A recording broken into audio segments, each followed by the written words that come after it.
Welcome back, everybody, to another week of Sunday School here at the Lighthouse Church of the Nazarene in Moravia, Iowa. Where right now we're going through the book of Isaiah. This week we're going to be in Isaiah chapter 15.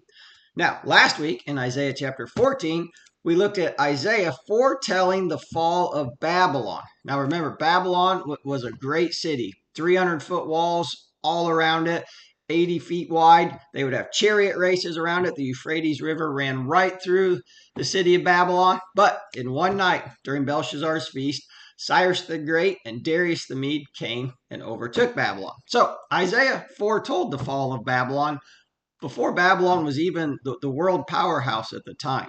Now, also last week, right tucked in the middle of Isaiah chapter 14, we saw the fall of Satan. The origin of sin is what we saw right there. Now, we have to ask ourselves, when did Satan fall? Now, Jesus said, I saw Satan fall like lightning from heaven. So we want to ask, when did Satan rebel? Well, it has to be right in the middle because of between Genesis 1:31, because God said he saw everything that he made and it was good. And then in Genesis 3, we see the origin of sin in man when the serpent tempts Adam and Eve. So that's in between Genesis 1:31 and Genesis chapter 3 is when Satan would have fallen. So also in Isaiah chapter 14 and in Ezekiel chapter 28, it gives us the most detailed description of Satan that we find in the Bible. Now, as I said, this week in Isaiah chapter 15, we're going to look at God's proclamation against Moab. Now, chapters 15 and chapter 16, they go together. So let's just get out our Bibles and let's follow along. We're in Isaiah chapter 15, verse 1, which says, the burden against Moab. Now, first off, we have to ask, well, who is Moab? Well, the founder of Moab was a man named Lot. Lot was the nephew of Abraham, if you remember all that. At the end of Genesis chapter 11, God calls out Abraham from Ur of the Chaldeans, Abraham with his dad Terah. Terah dies. Abraham has a brother named Haran. Haran dies.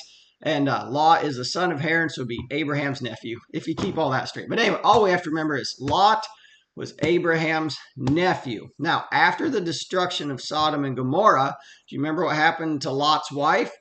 She was turned into a pillar of salt. So then Lot and his two daughters end up in a cave. They have incestual relationships, and out of those become the beginning of the Moabites and the Ammonites. So that's where Moab came from. They're descendants of Lot and his two daughters. Now, Moab was a continual problem, a continual thorn in the side of the Israelites. They were always having problems with them. When the Israelites were coming out of Egypt, going to the promised land, the Moabites wouldn't let them pass through their land. And God judged them for that. It's actually, I'll turn there real quick. It's in Deuteronomy chapter 23 here. Deuteronomy 23, verse 3 says, an Ammonite or a Moabite shall not enter the assembly of the Lord. Even to the 10th generation, none of his descendants shall enter the assembly of the Lord forever, because they did not meet you with bread and water on the road when you came out of Egypt. So the Moabites, they wouldn't help the Israelites when they were coming out of Egypt, and God judged them for it. What else do we know about the Moabites? Well, in Judges chapter 3, we have a guy named Eglon. He was king of the Moabites. He was oppressing Israel. And then you remember Ehud? He was the left-hander. He was the southpaw that stuck a knife into Eglon, king of the Moabites, and he snuck out the back. Also, Balak. He was a Moabite king, and he hired Balaam to curse Israel. So the Moabites were a continual thorn in the side of Israel.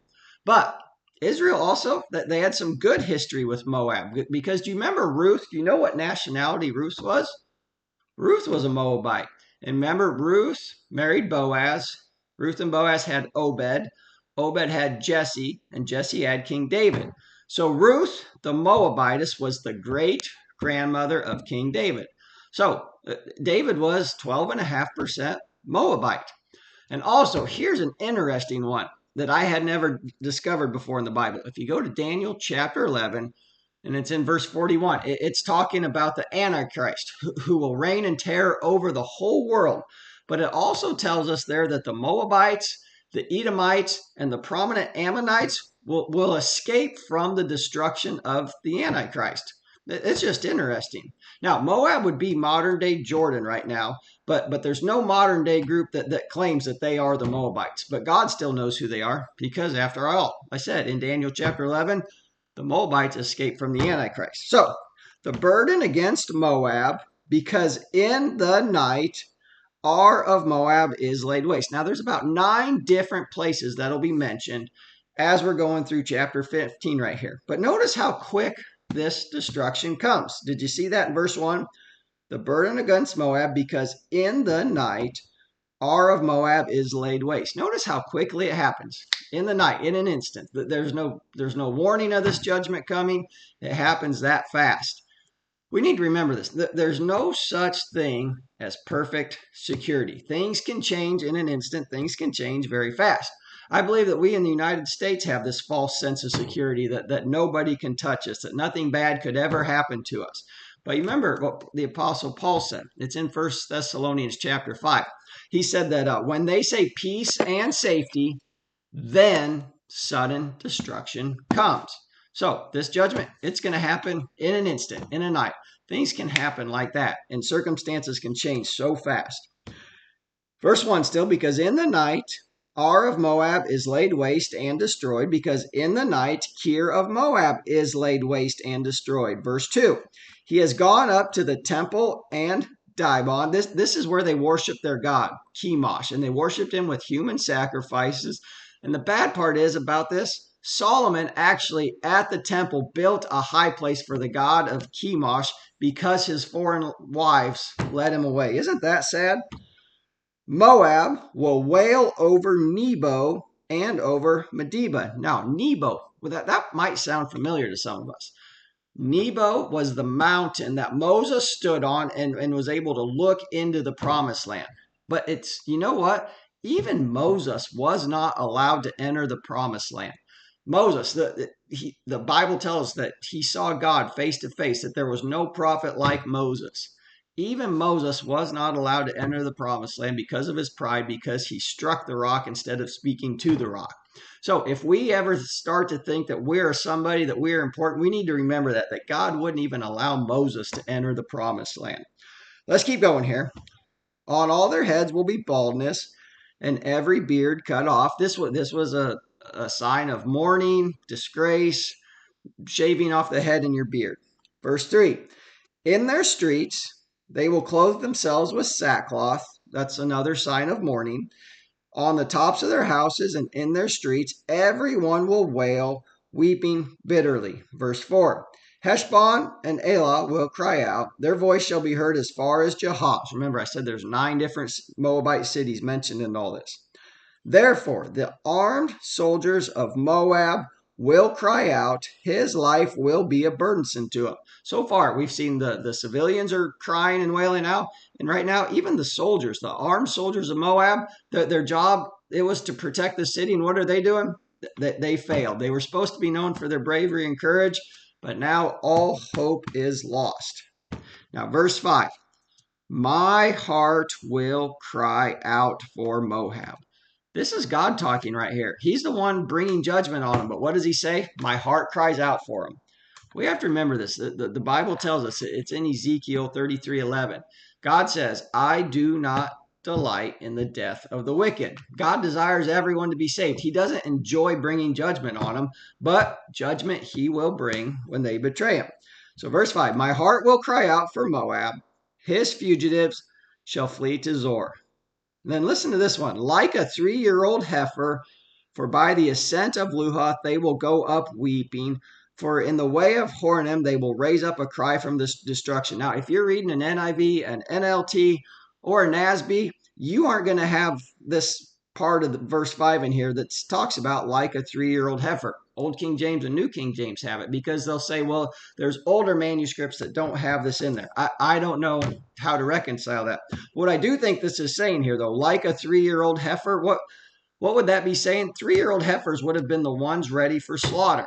So that's what they're saying here, like a lamb led for slaughter. A 3-year-old heifer, they're ready for slaughter, and that's what this is talking about here. All right, verse 6.